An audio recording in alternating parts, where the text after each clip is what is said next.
Hey Johnny, I have this dream where we meet at Starbucks. And you have Dylan Thomas quotes in masking tape on the back of your laptop. So in my head, I call you Dylan Thomas quotes on laptop, and out loud you call me Beth. Even though my name isn't Beth. But it makes sense that you call me Beth because in my dream you have myopia and wear sexy glasses and you misread the joke I wrote on my name tag. The name tag left over from that academic conference I was attending, and we meet at Starbucks. And we're only there because our favorite cafes are closed. We would never be in a Starbucks if there was any other option. We're too in tune with the zeitgeist for that. And I say, hi, Dylan Thomas laptop quotes, and you say, hi, go away, I'm working. No, wait, that's it, you're working. I forgot the dream again. You work at Starbucks. I have this dream where we meet at Starbucks and, sorry. I have this dream where we meet at Starbucks and I walk in because my favorite cafe is closed, and you work at Starbucks to supplement your income as a musician in a band that isn't going anywhere yet. Even though that band is super hopeful. But you're less hopeful and more realist than they are. You just love making music, which is great, because when we move in together, you'll be working all the time, while me, your slacker poet girlfriend, stays at home and watches Netflix and does romantic things like writes you poetry in your morning Cheerios. I mean alphabets. Cheerios are all O's. It would be very hard to write poems out of Cheerios. Ooh, they would all go like this. Ooh.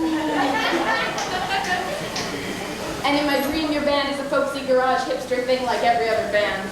And it has an ironic name, and you sing and play the upright bass, but when we meet, you tell me that you play the bass guitar.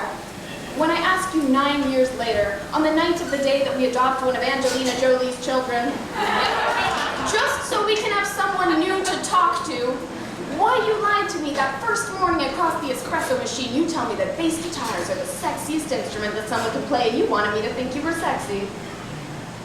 Which I immediately did. Because of your hair and your voice and the milk foam clinging to your wrists, I totally disagree with your stance on instruments, though. Having complete mastery over something 3 times your size is definitely the way to my heart. That's not innuendo. I don't have anything that large, and most nights the dream continues. Some nights it's about you. Some nights it's about Marissa Tomei in that catsuit from My Cousin Vinny. Some nights it's about the 2 of you together, and I don't want to get into that because it gets pretty weird. And usually after we end up talking about your sister's love life and arguing over the pronunciation of Lemuel Sebastopol, and then we eat oranges off the tip of my penknife and wonder how you ever found that incredible apartment just down the street from the Cheesecake Bakery. I have this dream where we meet at Starbucks. And it's so much better than my recurring nightmare where I disappoint the X-Men and Wolverine says, fuck no, you're not flying the plane. And as you're making my drink at Starbucks, that is, I say, I know you, shuddering brunette. Shaking your curls over everyone else's shoulders, you have taped Dylan Thomas to the back of your laptop and the inside of your heart. Rage, rage against the dying of the light. What a peculiar choice for someone like you. Not that Thomas is in any way out of your reach. I believe you splash in desperation like the rest of us. Maybe you too hear doom slinking up the back stairs to smother you in your minimalist kitchen, but honey, Ginsberg suits you better. With his ecstasy and sunflowers and sweet boy, give me your ass, no. You will never go gentle into that good night's right beacon. You make your own sun. I have this dream where we meet at the end of the world. And although it's hard to see colors clearly through the swarming of parasites, I think I can make out the outline of a mermaid, so I assume you just got off shift. And as your hair smells like sweat and burnt coffee substitute, my assumption is probably correct. I tell you that the state-mandated combination Geiger counter and fallout shield looks simply charming on you, and you tell me that you like the Dylan Thomas quotes I embroidered into my lead-lined mittens. And we're so lost in each other's eyes that when the sirens warn that the 3 p.m. acid rainfall will be heavier than usual, we forget to deploy our protective umbrellas.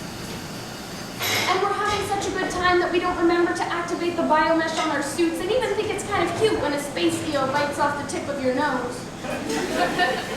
And you're telling such great stories from that semester you spent on Vega that neither one of us notices how corroded we've become, or how rubbery our bones feel, or how many limbs we've lost, and as my arms fall off, I feel sad that I'll never be able to touch you. And as your lips fuse together, you finally remember my name, and as we dissolve into a puddle, our consciousnesses meld, and I think, well, isn't this something? Melting away at the end of the world, and you think, yeah, It's pretty sad. I would have loved to scuba dive the Rockies with you, but if we have to die in a puddle outside a Starbucks, I couldn't ask for it to be with anyone better. We had a good run, and I do like your poems, and as we slipped down a drain with the rest of the trash, I sighed, and thank God you looked good in those jeans. Yeah!